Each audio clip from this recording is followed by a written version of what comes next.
presented by Top Music.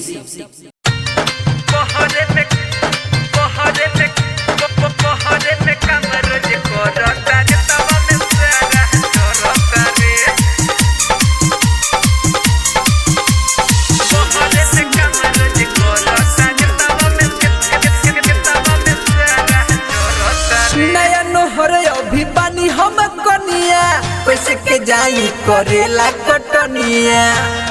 ए सब सुनता नया नोहर अभी पानी हम कनिया पैसे के जाई करेला कटनिया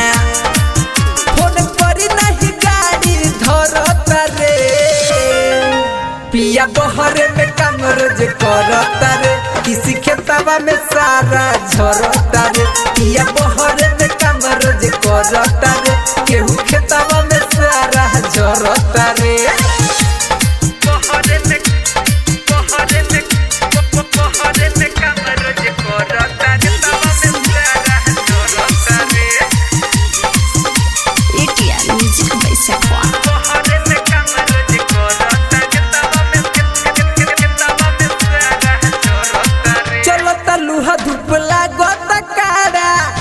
पसीना चोली भी जाता बाड़ा ए सखी का बताई हो चलो तलुहा धूप लागता काड़ा छूटे पसीना चोली भी जाता बाड़ा पंखा चल न पावल बरता रे पिया बहरे में काम रोज करता रे किसी खेतवा में सारा झरता रे पिया बहरे में काम रोज करता रे केहू खेतवा में सारा झरता रे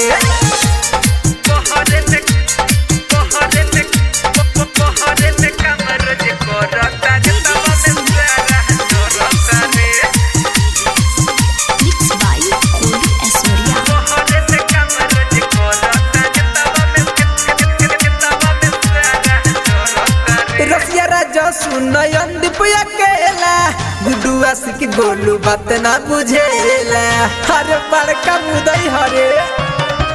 रसिया राजा सुनयन दीपया केला गुडू की बोलू बात ना बुझेला आग मंजय बिहारी ला लहरता रे